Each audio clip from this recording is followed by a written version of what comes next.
Televisión París, Canal 6 presenta un reporte especial por la recordación de la llamada El fin de la Alemania nazi, entre el 8 y el 9 de mayo de 1945.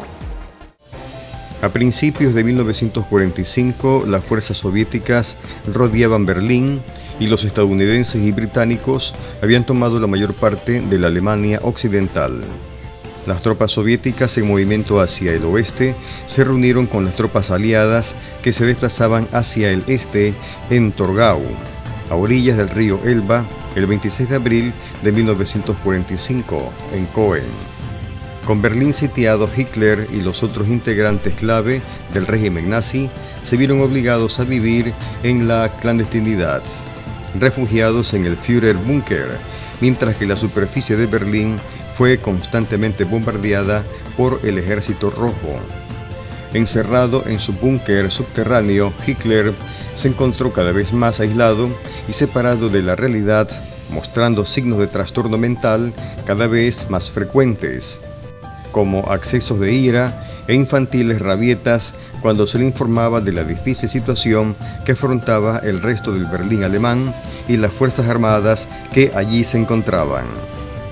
En un ataque de ira durante una reunión con los comandantes militares, se dice que Hitler comenzó a considerar la posibilidad de suicidarse, pues tuvo que reconocer que Alemania ya no podía ganar la guerra. Berlín fue finalmente rodeado y cortadas las comunicaciones entre la capital y el resto de Alemania. A pesar de la evidente derrota total, Hitler se negó a renunciar a su poder o a entregarse. Sin comunicaciones procedentes de Berlín, Hermann Göring envió un ultimátum a la capital pidiendo asumir el régimen nazi en abril, pues consideraba que Hitler había quedado incapacitado como líder.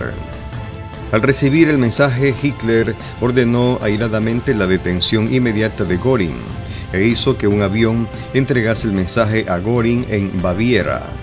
Más tarde, el Reichsführer SS Heinrich Himmler comenzó en el norte de Alemania a comunicarse con los aliados occidentales en busca de una paz negociada.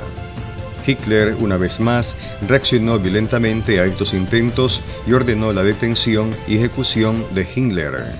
Dada la nula intención de rendirse por parte de Hitler, los intensos combates callejeros continuaron en las desgarradas ruinas de Berlín. Los restos del ejército alemán, las juventudes hitlerianas y las Waffen-SS se batían con el ejército rojo. Esta batalla se conoce como la Batalla de Berlín. Las fuerzas alemanas y soviéticas sufrieron graves pérdidas, llegando los alemanes a reclutar a un gran número de niños y de ancianos para defender las bolsas de territorio berlinés todavía no controladas por parte del ejército rojo.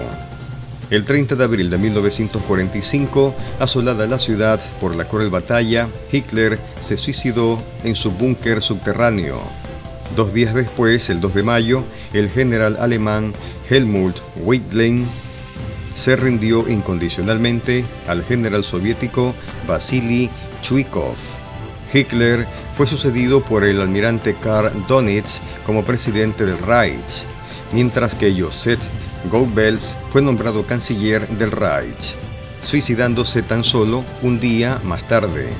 Sin embargo, nadie asumió el cargo del Führer.